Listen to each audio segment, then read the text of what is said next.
wabarakatuh. Waalaikumsalam warahmatullahi wabarakatuh. Alhamdulillahirabbil alamin. Pertama-tama marilah kita panjatkan syukur alhamdulillah kepada Allah Subhanahu wa taala, di mana kita masih dalam keadaan sehat, diberi kesempatan untuk bisa berkumpul di sini nggih. Ustazah nggih, semuanya dalam keadaan sehat nggih. Salam tidak lupa kita curahkan kepada junjungan Nabi agung kita Nabi Muhammad sallallahu alaihi wasallam. Beliau manusia pilihan Allah yang membawa dunia dari zaman kegelapan menuju zaman yang terang benderang. Baiklah Ustazah, pada siang hari ini kita akan melaksanakan kegiatan yaitu rencana tindak lanjut model pendidikan gerak yaitu riang dan raga. Kenapa sih kok mengambil topik riang dan raga?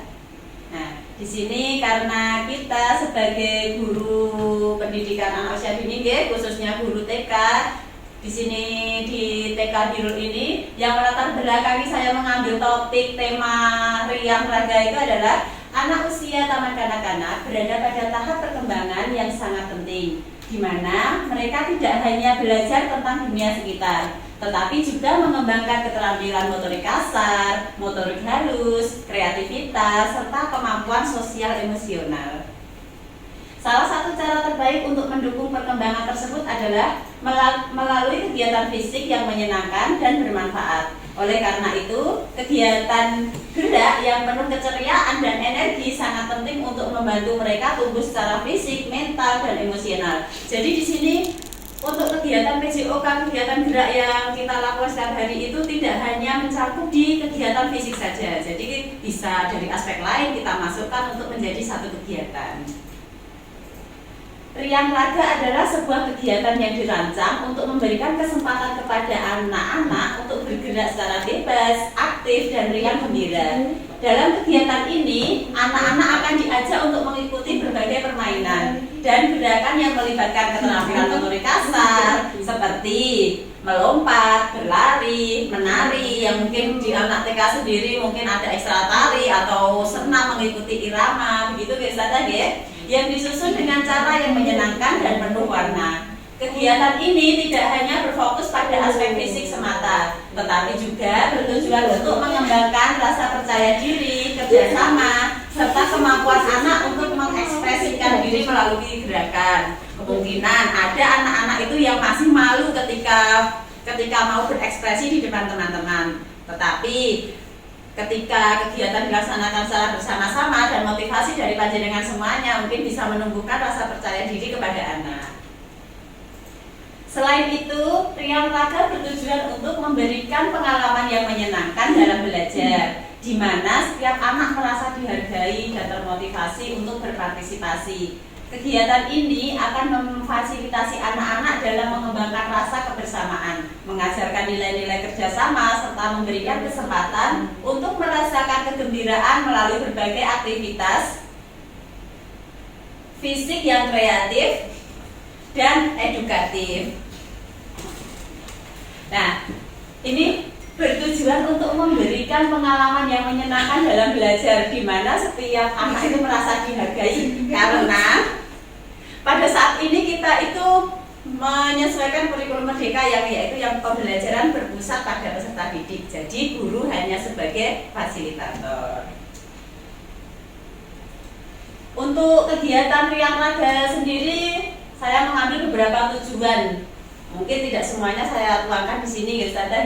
Mungkin tujuan yang pertama, meningkatkan keterampilan motorik kasar anak, membantu anak-anak belajar bergerak secara koordinatif dan ritmis, membangun rasa percaya diri dan kebersamaan antar teman sekelas, menumbuhkan kecintaan terhadap olahraga, aktivitas fisik sejak usia dini, memberikan pengalaman yang menyenangkan dan mendidik bagi anak-anak melalui aktivitas yang aktif.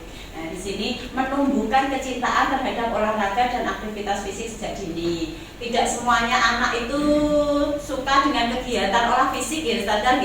Ada anak-anak yang cenderung diam dengan mungkin kesenangannya sendiri, senang membaca.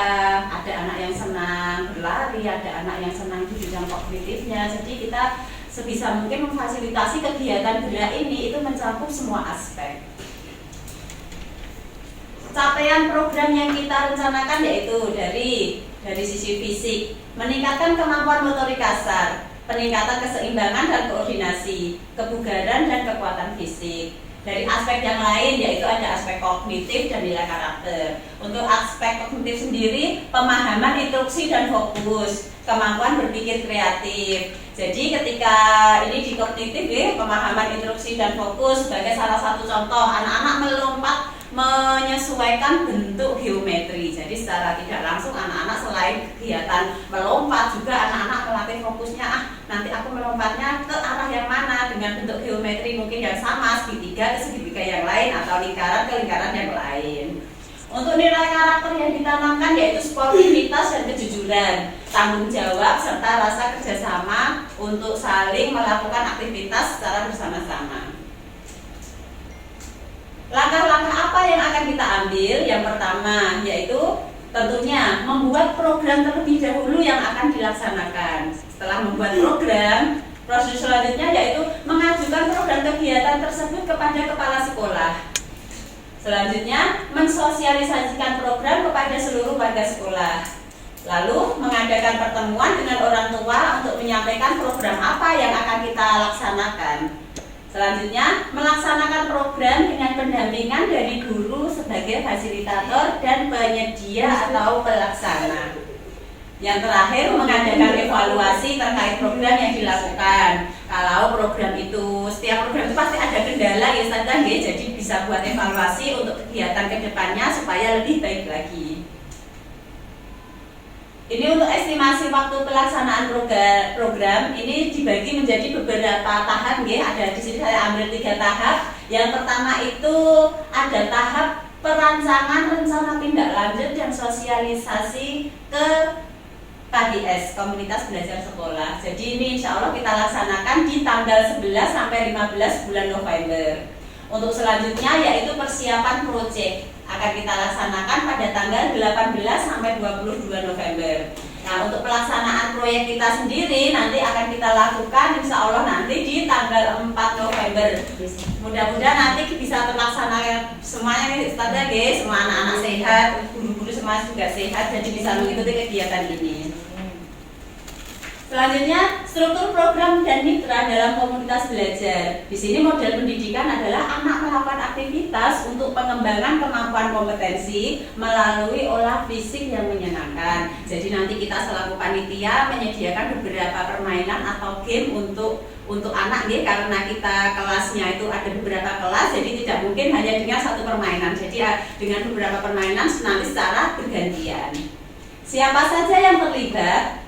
Yang terlibat adalah seluruh peserta didik TKIU Birrul Walidain, baik kelompok A ataupun kelompok B, serta guru sebagai pendamping kelas masing-masing. Waktu pelaksanaan nanti hari Rabu tanggal 4 Desember 2024. Mata pelajaran apa yang terlibat dalam kegiatan ini? Yaitu PJOK tentunya, karena kita melakukan kegiatan olah fisik. Selanjutnya ada pembelajaran bahasa. Nanti setiap kegiatan itu kan ada refleksi, ada timbal balik dari anak. Jadi dengan kegiatan itu juga meningkatkan komunikasi anak secara lisan. Selanjutnya di bidang seni. Tingkat kurikulum yang dipakai yaitu intrakurikuler, ditetapkan sebagai salah satu tema pembelajaran dalam kurikulum PAUD. Ini aset apa yang dimiliki oleh sekolah ini? Sekolah TK Birrul Walidain itu apa saja sih yang dimiliki? Tentunya yang pertama yaitu aset manusia. Di TK Birrul Walidain ini memiliki kepala sekolah, guru, dan tenaga kependidikan sesuai kualifikasi akademiknya sejumlah 35 orang. Sekolah memiliki murid sejumlah 320 peserta didik yang berperan sesuai dengan minat dan bakat serta potensi yang dimiliki anak masing-masing. Selanjutnya ada aset fisik. Aset fisik sendiri ini adalah sekolah memiliki halaman dan gedung yang memadai untuk melakukan kegiatan bersama dengan sarana prasarana pendukung dan sound system yang bisa mendukung kegiatan tersebut. Selain itu, setiap kelas memiliki laptop, LCD, proyektor, WiFi, CCTV yang menunjang program. Dari aset sosial, sekolah mempunyai komunitas paguyuban wali murid yang selalu mendukung program sekolah. Jadi untuk wali murid sendiri kita kumpulkan 1 bulan sekali untuk penyampaian perkembangan anak, program apa yang akan kita lakukan selanjutnya. Dari aset finansial sendiri, karena kita sekolah swasta, aset finansial yang mendukung yaitu dari dana BOS untuk mendukung pada saat pelaksanaan program, biaya operasional sekolah kinerja, serta iuran mandiri dari orang tua murid. Setelah itu rencana evaluasi yang akan kita laksanakan yaitu pertama, mengidentifikasi indikator-indikator yang akan dievaluasi, partisipasi murid, keterlibatan kombel, perkembangan fisik. Setelah itu menyusun rencana untuk mengumpulkan, mengolah, dan menganalisis data evaluasi. Yang ketiga, melakukan survei untuk mengukur tingkat kepuasan murid, sejauh mana mereka merasa terlibat dan sejauh mana tujuan program yang telah tercapai. Setelah itu, menyusun mekanisme umpan balik untuk melihatkan semua pihak yang terlibat. Yang terakhir, menerapkan perbaikan berkelanjutan berdasarkan hasil evaluasi. Nah, setiap kegiatan itu pasti ada tantangannya, Ustazah, ya. Apalagi dengan jumlah kapasitas kita murid yang banyak, itu pasti banyak sekali hal yang mungkin akan menghambat kegiatan tersebut. Di sini salah satunya melakukan pengkondisian di lapangan karena jumlah murid yang besar. Ada beberapa anak yang mungkin tidak mau mengikuti kegiatan atau mungkin terlambat, akhirnya malu tidak mau ikut kegiatan. Setelah itu menjaga komitmen dari KBS dan peserta didik dalam program kegiatan.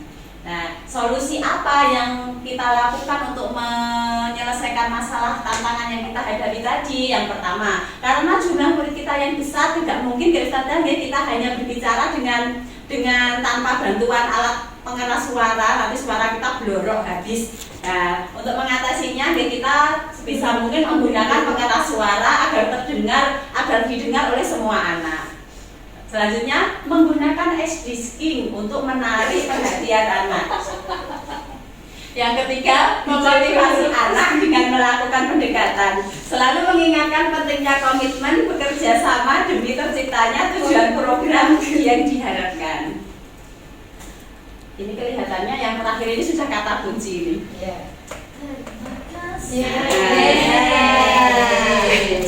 Jadi yang terakhir ini kata kuncinya ini namanya ini dari masih Cahaya Dewi. Iya. Biasanya kan panjenengan manggil saya itu Ketrat, ini namanya masih Cahaya menjadi Dewinya TK Biru. Baik, Ustazah, dari pemaparan saya tadi nanti akan kita laksanakan kegiatan Riang Raga yang insya Allah kita laksanakan tanggal 4 Desember 2024 ya. Nanti dilakukan oleh semua santri TKA dan TKB. Jadi masing-masing panjenengan tiap-tiap kelas mempunyai tanggung jawab untuk menjadi fasilitator anak-anak di kelas masing-masing. Terima kasih dari saya, mungkin ada kurang dan lebihnya saya sendiri mohon maaf yang sebesar-besarnya. Saya akhiri, wassalamualaikum warahmatullahi wabarakatuh.